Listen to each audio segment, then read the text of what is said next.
Let's never do that again. That was the main idea behind the financial reform bill President Obama signed into law back in July. After several decades of steady deregulation of the financial sector, the White House and Democrats in Congress produced a bill whose stated purpose was to make sure history did not repeat itself in another catastrophic real estate boom and bust. With this law, we'll crack down on abusive practices in the mortgage industry. We'll make sure that contracts are simpler, putting an end to many hidden penalties and fees in complex mortgages, so folks know what they're signing. The new law also created the Financial Stability Oversight Council, which, led by Treasury Secretary Tim Geithner, met for the second time, in its brief history today. The folks on this Oversight Council are supposed to look out for threats to stability, to climb up into the crow's nest, as it were, take up their binoculars, and survey the scenery below, searching for the icebergs on the distant horizon. And if you're looking for something dangerous on the economic horizon, there's almost nothing more panic-inducing than the burgeoning foreclosure scandal. Now, do not be bored, confused, or alienated by the words foreclosure scandal. It's not only comprehensible, it is fascinating, and it's hugely important. Because many would have you believe that the unprecedented number of foreclosures is the fault of those darn deadbeat homeowners skipping out on their mortgage payments, sinking the American economy with every delinquency. The foreclosure mess didn't become this dangerous because people missed their payments. The problem isn't with the borrowers. It's with the lenders and servicers. And to understand why, indulge a brief analogy. When you buy a car, you have to make sure you get the title transferred into your name. That document says you are the rightful owner. If someday you end up pulled over by the cops or someone steals your car and ends up caught, you need a foolproof, straightforward way of establishing the car is your property. What's happening now in the foreclosure world is that homeowners are starting to demand that the banks that are foreclosing on them produce the housing world version of a car title called the note. They're simply saying, okay, you want to kick me out of my house? You have to show that you legally own my mortgage. And guess what? In a lot of cases, the banks don't seem to have them. That's your cue to put on your shocked and horrified face. Because the banks are saying, as they did about the subprime crisis, that the problem is contained, just a few bad apples and some missing paperwork. But a growing group of lawyers, activists, and journalists who are now digging into this say it's beginning to seem possible that literally hundreds of billions and maybe even trillions of dollars in securities at the heart of this financial crisis were never properly created. And what that means is that the investors who own these awful assets and bought them from the banks might be able to turn around and force the banks to take them back. Now, how do you think the banks would be doing with $1 trillion of liability on their recently restored books? That is one colossal iceberg, and we may be headed right for it. Joining us now is Matt Taibbi, who wrote a great article about the foreclosure crisis in Rolling Stone, where he's a contributing editor. Matt, how you doing? How are you doing? Good, thank you. Okay, so you did a great job of breaking this down for people. You went down to Florida, and you were reporting from something that's called a rocket docket. What is a rocket docket?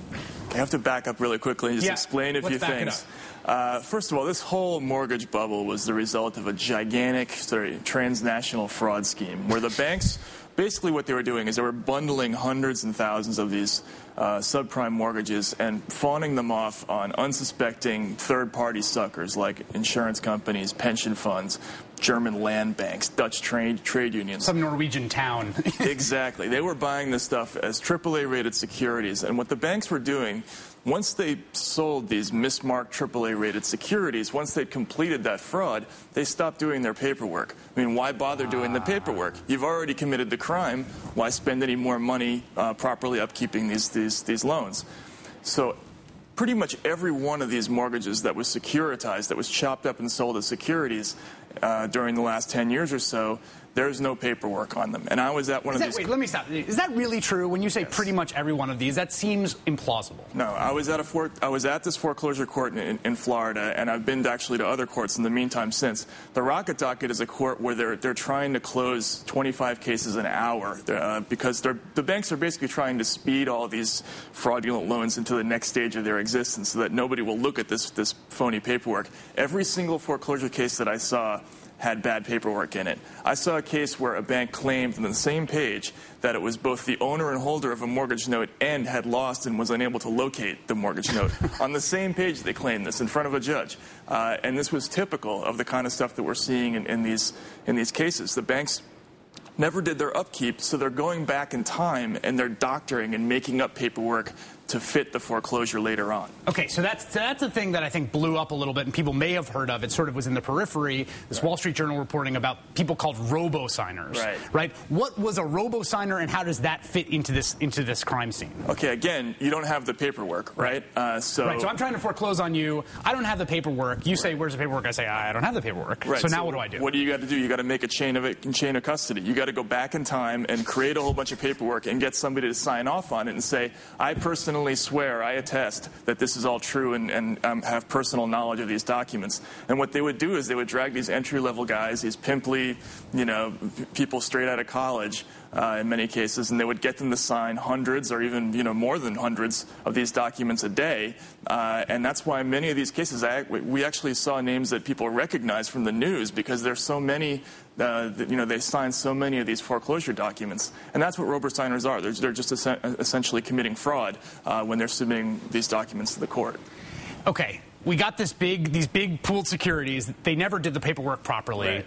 The banks say this is just a paperwork problem. They basically say, if I actually bought a car, right, to use that analogy, and I just lost the title, it doesn't mean that I didn't buy the car, right? So why isn't that the same case here? Okay, well, there's a whole bunch of problems here. First of all, there's a whole legal principle involved. It's sort of like saying, well, we know this person is guilty, so why bother collecting evidence to send him to jail? This is a whole process that dates back to Old English law, this whole principle of transferring the mortgage note, the note legally from person to person. If we just throw that system out the window now, we might as well not even have any legal system at all. That's the first thing. The other thing is that these banks were legally bound when they bundled these securities. They took on all kinds of obligations to their investors. In some cases, they were legally obligated to buy back any loans that were in modification or in foreclosure. So you have banks like Bank of America that have billions of dollars worth of these securities. If they were to legally go by the books, by what they agreed to, they would have to buy back billions of dollars worth of these loans from their investors, and they wouldn't be able to do that.